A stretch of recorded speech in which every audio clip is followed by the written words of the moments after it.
Bienvenue à vous qui nous rejoignez sur les chaînes de l'MBC et les réseaux sociaux du diocèse de Port-Louis. Merci de rester avec nous pour cette émission spéciale dans le cadre du Vendredi Saint. En ce jour où les chrétiens commémorent la passion du Christ, c'est-à-dire son arrestation, sa condamnation, sa crucifixion et sa mort, eh bien, il y a une parole du Christ qui résonne très fort. Il n'y a pas de plus grand amour que de donner sa vie pour ceux qu'on aime. Lui-même va jusqu'au bout de l'amour pour nous tous et ça finalement jusqu'à la croix. Mais dans cet amour de Jésus, il y a quelque chose de beaucoup plus grand qui nous demande de vivre et sur laquelle il a beaucoup insisté partout où il allait. Et il fait mettre en pratique lui-même jusqu'à son dernier souffle à la croix, côté lui dire « Père, pardonne-leur car ils ne savent pas ce qu'ils font ». Pardonner. Pardonner est le sujet de cette émission et des jeunes du groupe Rejoice ont donné le ton avec les paroles du chant « Pardon Seigneur, pardon ».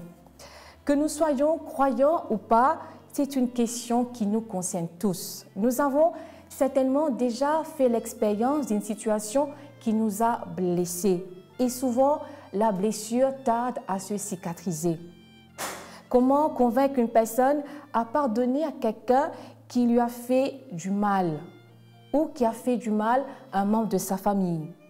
Pour beaucoup de personnes, c'est une mission presque impossible que nous demande Jésus. Sommes-nous prêts à pardonner dans ce monde compliqué? Eh bien, le Père Youdesh en HLM, qui est avec nous sur ce plateau, va nous aider à mieux comprendre le pardon à la manière du Christ.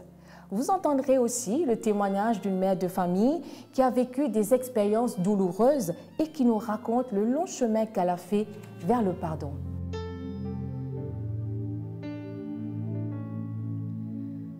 Pardon, Seigneur, pardon pour notre orgueil, nos résistances. Viens enlever nos suffisances et chasser notre arrogance. Pardon, Seigneur, pardon pour toutes nos pensées impures. Viens changer nos cœurs si tu nos raisonnements obscurs. Oh, relève-nous, nous sommes tombés si bas. Oh, relève-nous, par ta grâce et ton pardon. Et pitié de nous, nous nous humilions devant toi.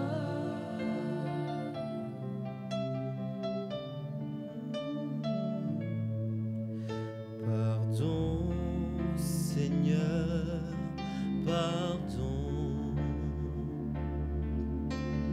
pour tant de paroles mauvaises.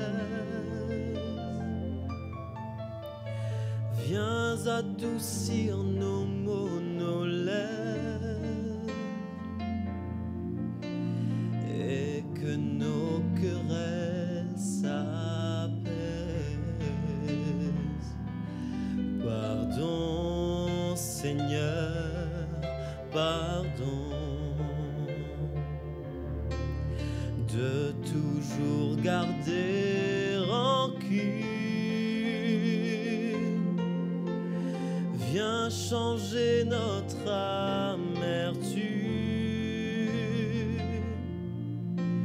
transformer notre attitude. Oh, relève-nous, nous sommes tombés si bas. Oh, relève-nous, par ta grâce et ton pardon.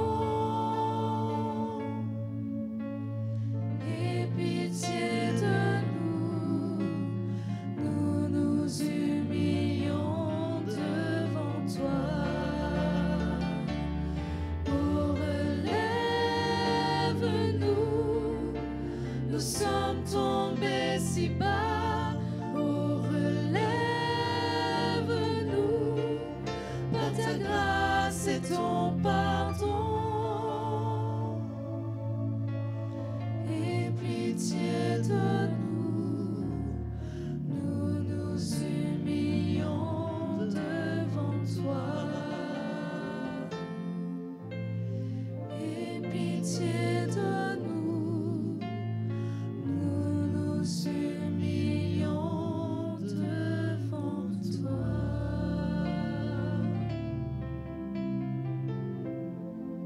Bienvenue, Père Youdesh. Merci de nous accompagner dans cette réflexion sur ce sujet. Je vous laisse d'abord vous présenter, téléspectateurs.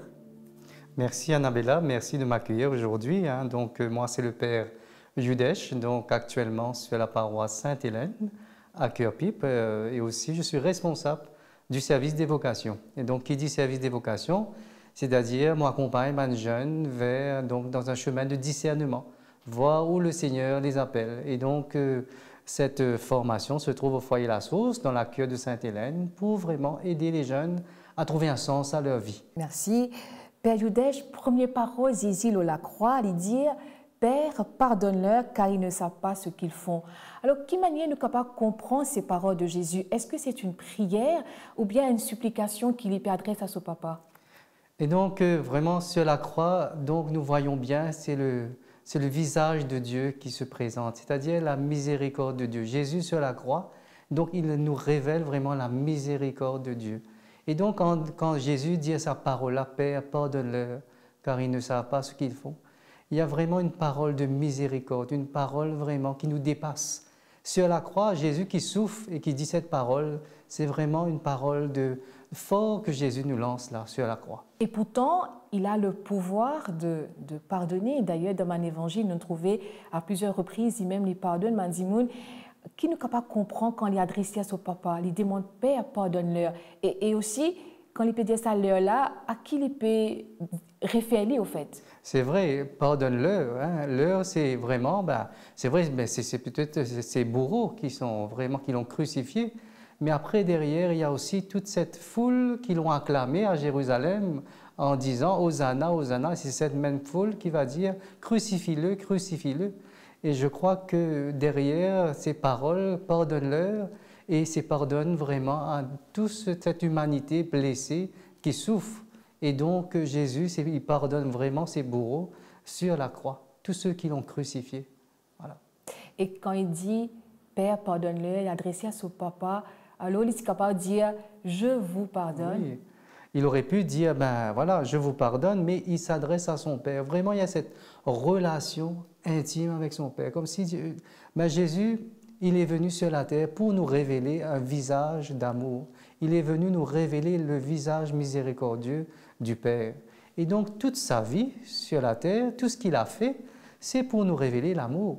Et donc, jusqu'à sur la croix, Jésus va nous révéler ce visage miséricordieux, un Dieu qui va jusqu'au bout, qui aime, qui compatit. Et il aurait pu sur la croix dire, mais qu'est-ce que je fais sur cette croix? Il aurait pu vraiment condamner ses bourreaux. Mais il y a vraiment un message fort que le Christ nous donne sur la croix en disant, Père, pardonne-leur, car ils ne savent pas ce qu'ils font. C'est comme si cette parole nous dépasse vraiment. Un Dieu qui va jusqu'au bout pour dire son amour pour nous. Et quel est le sens de ces paroles pour vous aujourd'hui en 2024? Et c'est vrai, c'est une parole qui, des fois, nous, dans notre vie de tous les jours, si quelqu'un nous blesse, si quelqu'un nous a fait du tort et qui nous crucifie, on peut dire, et c'est vraiment difficile des fois pour pardonner, si on regarde bien dans notre vie, parce qu'il y a tant de souffrances, tant de mal, tant de difficultés que des gens vivent et qui n'arrivent pas à pardonner. Et je crois que sur la croix, Jésus veut nous dire, allez jusqu'au bout, allez vraiment faire cet effort, parce que nous sommes en ce temps de carême, et le temps du carême, c'est un temps vraiment pour faire un pas de plus dans notre vie. Et je crois que si nous gardons vraiment la rancœur, le mépris, la haine, mais au fond de nous, nous ne serons plus nous-mêmes. Et je crois que ce message d'amour que le Christ nous donne sur la croix, c'est un message vraiment de réconciliation, un message vraiment fort pour nous aider à faire un chemin dans notre vie de foi. Parce que si nous gardons vraiment la haine, le mépris, ben, au fond de nous-mêmes, nous ne pas nous sentir bien. Et donc, ce que le Christ veut nous montrer, c'est vraiment ben, d'être miséricordieux envers nos frères et sœurs. Voilà. En parcourant les évangiles, on constate que le pardon a occupé une place importante dans les enseignements de Jésus. D'ailleurs, on retrouve le mot pardon très fort dans la prière du Notre Père. Certainement, Bantimoun qui t'y suit Jésus à l'époque-là, de aussi était ma question par rapport au pardon. Et aujourd'hui encore, dans ce monde que nous pouvons vivre, beaucoup d'immuns ont une question. Par exemple, une question qui revient souvent, qui fait bon Dieu demande-nous pardon. Est-ce qu'il y a une limite au pardon? Qui nous est capable de répondre à ça? C'est vrai que si nous regardons bien, Jésus, lorsqu'il allait vers les personnes malades, lorsqu'il vraiment, avant tout, il dit ben, tes péchés sont pardonnés. Souvent, Jésus reflète, ils disent vraiment l'amour de Dieu. Et même cette parole dit pardonner 70 fois, cette fois qu'il dit à Pierre, combien de fois dois-je pardonner? Et je crois que le pardon, il n'y a pas de limite. Des fois, nous, humains, nous trouvons que des fois, quand quelqu'un blesse nous, pas facile pour pardonner. Hein. Mais Jésus nous dit 70 fois, cette fois. Peut-être nous trouvons ça vraiment dur, difficile, parce que nous sommes humains. Et ça, c'est tout à fait normal. Et je crois qu'il y a cet effort en nous-mêmes. Le pardon, pénal limite. Si nous sommes capables de dire vraiment pénal limite, mais c'est avec la force de Dieu, c'est avec la grâce de Dieu qui nous est capable vraiment pardonner. Mais c'est un long chemin. Ce n'est pas donné comme si du jour au lendemain, on peut dire mais nous n'arrivons pas à pardonner. Ouais. Parce que quand quelqu'un nous blesse, il y a toujours la cicatrice qui est là. Ouais. Il y a toujours, on voit, c'est vrai, on peut dire on est pardonné. Souvent, nous disons ça. Pardonner, mais pas oublier. Oui. Hein? Pardonner, mais pas oublier. Mais aussi, nous sommes capables de pardonner, mais de temps en temps, nous trouvons la cicatrice qui est là. Oui. Mais c'est avec le temps que nous pouvons vraiment dire que le pardon, c'est amoindrir, que le pardon, c'est vraiment, le péché, c'est diminuer. Mais c'est le temps. Il faut laisser le temps au temps, qu'on appelle le temps de Dieu. Et le temps de Dieu, nous ferons vraiment cette expérience que Dieu donne la grâce dans ces moments-là. Souvent, nous sommes capables de dire difficile pour pardonner à l'autre, mais le contraire aussi intéressant, qui manière nous-mêmes nous sommes capables de recevoir ce pardon. Il est intéressant aussi, nous sommes capables d'imaginer ça comme ça, ça fait tellement du bien de savoir que je suis pardonné. Oui, c'est vrai, c'est difficile de pardonner à l'autre. Mais recevoir le pardon, ça c'est autre chose encore. Parce que se sentir aimé de Dieu, se sentir sauvé de Dieu, c'est vraiment extraordinaire parce que quelqu'un qui vraiment va demander pardon, il se sent vraiment léger, vraiment soulagé parce qu'il y a quand même un chemin qu'il a fait dans sa vie. Et quand il découvre le pardon de Dieu, il se sent aimé de Dieu, il y a quand même un soulagement qu'il a reçu du Seigneur. Et là, on peut dire que c'est vraiment la grâce de Dieu qui agit en lui, en la personne. Pendant le carême, l'Église encourage fortement la démarche du pardon. Est-ce que c'est une obligation morale pour les catholiques de pardonner? Est-ce une obligation? Est-ce que je peux dire que c'est une obligation?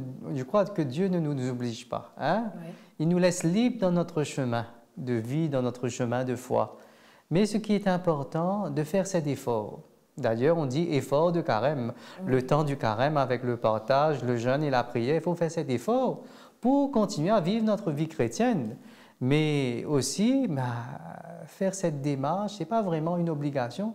Et je crois que le Seigneur nous invite vraiment à faire cette démarche, vraiment de réconciliation. Aller trouver peut-être un prêtre ou bien aller vers la personne et en toute franchise dire, voilà, je me sens coupable, où je me sens vraiment blessé, et parler à la personne pour vraiment se réconcilier soi-même. Parce que la réconciliation, parce que nous voulons vraiment vivre ce temps de Pâques, parce que là, nous faisons ce passage vers la mort, de la mort à la vie, du ténèbre à la lumière, mais comment dans notre vie aussi nous pouvons faire cette démarche pour trouver la lumière en nous. Parce que le chemin de la réconciliation, c'est un chemin qui nous libère. Un chemin qui est vraiment où nous trouvons la lumière en Dieu. Et que se passe-t-il si Papa est capable de faire cette démarche pour demander pardon? C'est vrai, des fois, ce n'est pas facile. Ça prend le temps, je reconnais que ça prend le temps. Mais c'est là qu'il faut demander dans la prière. Oui. Demander au Seigneur, aide-moi à pardonner, aide-moi à aller vers l'autre. Mais ce n'est pas toujours facile. Je reconnais que c'est un chemin. Et c'est pour cela que le pardon, c'est un long chemin. Et vous êtes d'accord avec moi que quand même, pour aller demander pardon, recevoir ce pardon, ça demande une préparation. Et justement, qu'est-ce que l'Église propose, Mandimoun, pour arriver à ce pardon? Alors, l'Église propose d'abord, il y a la prière. Hein. Oui. Je crois que la prière est un chemin pour vraiment aller vers l'autre. Parce que si nous ne prions pas, parce que d'ailleurs Jésus dit, priez pour ceux qui vous persécutent. Hein? Je crois la prière, Jésus insiste très bien dessus. Je crois la prière aide la personne d'abord à s'apaiser, à trouver la paix en lui-même, à trouver le calme en lui-même. Et là, il y a d'autres chemins comme le sacrement de la réconciliation, qu'on appelle la confession. Hein? Oui. Donc, aller trouver un prêtre et se dire tout simplement, dans ce sacrement de la réconciliation, c'est reconnaître la miséricorde de Dieu. Oui. Et moi, je crois que c'est avant tout, c'est la miséricorde de Dieu qui est en avant. Et si nous découvrons vraiment cet amour de Dieu, qu'on est aimé de Dieu, mais il y a ce chemin que nous allons faire dans la paix. Justement, Père Youdet, je vous propose de regarder le témoignage d'une mère de famille qui elle-même a vécu beaucoup de souffrances dans sa famille et que le pardon a été quand même pour elle une source de libération. Pour pardonner, n'est vraiment pas facile, surtout une épreuve qui m'a traversée. Mes enfants ils tombent dans la drogue. Ça pas marché dans ma vie de couple. Il termine par un divorce. Oui, pour moi, c'est une grande souffrance, une grande épreuve qui ne m'a pas pardonner parce qu'il vient de côté de l'alliance, c'est mon mari. Comme un besoin, quand mes enfants tombent dans la drogue, comme un besoin d'aide, mais il est parti après nous, il plutôt profite de mes faiblesses. Il plutôt retire l'argent avec moi. Mais ça me tient à un grand révolte, un grand haine. Quand je prononce ce nom même, je ne pas qu'attendre ça. Mais à travers, je me dis, mais il peut bien. Mais moi, je peux faire ma du tout. Mais l'argent qu'il me prend là, c'est encore bon. Le Seigneur bénit moi, il met un bon travail dans mon chemin, que m'arrivé, survivre, que m'arrivé, aide-moi la famille, m'arrivé survivre, je ne pas manquer rien. Mais c'est ça qui m'a arrivé pardonner. Pardonner, là que c'est une révolte terrible pour moi. Parce que la vie de couple pas si facile. C'est une libération en moi-même, je suis capable de vivre en moi-même. Parce que c'est moi-même qui peux souffrir, quand je peux révolter comme ça, quand je m'imagine ça, je peux, tout le temps, je peux retourner la même phrase. Mais moi qui souffre à ce moment-là, libre, Seigneur, on enlève tout ça, cicatrice, on enlève tout ça, blessure-là. Mais là, je n'arrive pas à pardonner. Je ne peux pas imaginer ça du tout. Je continue la route avec les Christ. Mon parcours et mon cheminement continue. Ça me rend grâce, Seigneur. Aujourd'hui, je me sens libérée. Je ne me sens pas aucune rancune, aucune haine, aucune révolte. Non. Maintenant, je vis dans le silence. À travers ce moment difficile là même, on commence à faire la prière. Faire une première retraite, je me disais admettre que vraiment un combat spirituel. À cause de ça même que chaque année, je me disais à la ressource à travers une retraite. Surtout, je fais une plus de dévotion à ma mari. Jésus peut dire moi, peut inviter-moi pour pardonner, mais je peux recevoir gratuitement, alors me donner gratuitement. Une confession aussi avec les prêtres. Bien aide-moi et libère-moi. Je m'engage, moi, après tout ce parcours-là, dans plusieurs groupes. C'est un long cheminement avec Jésus, chemin de foi. Je peux sentir, moi, Dieu merci, peut transformer. Puis dans la haine dans mon cœur, puis dans la révolte, moi-même me trouver. À travers ça, Jésus transforme moi. Je n'ai plus à ma que était avant là. Maintenant, avec tout ce retraite là, tout ce ressources, je vis dans le silence. Plus le silence, le sentiment vraiment transformé. Et mon cheminement pour qu'on finisse, ça continue. Ce qui me dit Jésus, trappe-moi la main. Pour maintenir le pardon, déjà donné Dieu avec persévérance, aussi souvent que nécessaire. Je pardonne à chacun et chacun me pardonne. Dieu pardonne à tout et je vis dans la paix, libéré, victorieux dans le nom de Jésus, le sacrement de réconciliation. Père Yodesh, dans le témoignage de Marie-Josée, elle parle beaucoup de son engagement qui maniait une retraite, qui maniait une formation, finit de justement vers ce pardon. C'est vrai que nous voyons bien dans ce témoignage, il y a eu un chemin que Marie-Joséphine fait dans sa vie. Parce qu'il n'est pas si facile pour lui. Mais on reconnaître qu'au début, pas si capable de pardonner, parce qu'il y avait la souffrance de ses enfants, de son mari, et pour elle-même, elle était tiraillée au fond d'elle-même. Et comment, dans sa vie, la formation, le regard de Jésus, les retraites, et aussi le soutien des amis, finissent vraiment être liés à faire un chemin, à faire un passage, parce que du ténèbre à la lumière, il finit vraiment faire la lumière sur sa vie. Parce que si nous regardons bien la réconciliation, c'est vrai, réconcilier avec Dieu, réconcilier avec les uns les autres, hein, et aussi réconcilier avec soi-même. Parce que Marie-Josée a besoin de faire la lumière sur sa vie. Oui. Parce que ça n'était pas facile pour elle de pardonner. Mais il y a tout un chemin. Et ce chemin l'a amené vraiment à trouver la lumière en elle. Et elle dit aussi que manière, ça fait une libération, elle se sent beaucoup plus légère. Oui, il y a quand même une certaine libération et un soulagement. Le fait qu'elle a fait cette démarche aussi. Parce qu'elle aurait pu rester chez elle, s'enfermer, garder la haine, le mépris pour son mari, pour ses enfants. Mais elle a fait une démarche de foi. Elle aurait pu se renfermer sur elle-même. Mais le fait qu'elle a pu s'ouvrir, aller à la rencontre de l'autre, trouver un chemin dans sa vie, et ça l'a amené vraiment à se réconcilier. Alors, vous avez commencé à en parler. Quelle différence qu'il nous est capable de faire entre pardonner et réconcilier?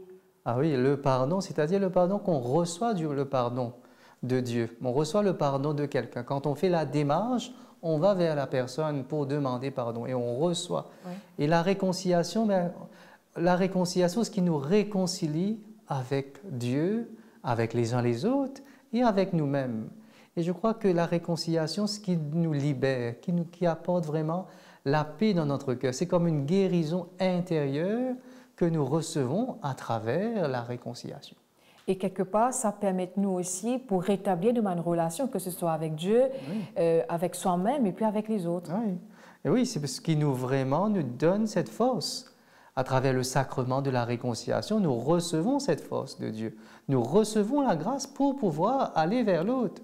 Parce que des fois, nous pouvons arriver dans le sacrement de la réconciliation, il y a encore ce tiraillement. Oui. Et il y a encore, comme s'il dirait, cette rancune, cette haine. Mais à travers le sacrement, l'effort que nous faisons pour venir, il y a quand même un chemin de guérison.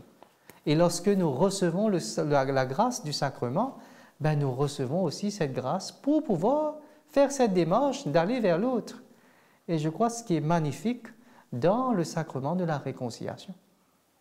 Merci, Père Yodesh, pour ce partage et nous permettre de mieux comprendre le pardon, la manière du Christ. Nous sommes arrivés à la fin de cette émission. Merci aux Sœurs de Lorette de nous avoir accueillis ici au Centre Mary Ward pour présenter cette émission. Un merci aux participants et à tous ceux qui ont collaboré. Pardonner peut se révéler compliqué dans certaines situations, mais le pardon est indissociable à l'amour. Et comme nous le dit le pape François, Dieu ne se fatigue jamais de pardonner. Et oui, il nous ouvre la porte de sa miséricorde. C'est sur ces notes d'espérance que l'équipe de CAPAV et l'MBC vous donne rendez-vous demain soir pour la veillée pascale. Au revoir et à bientôt.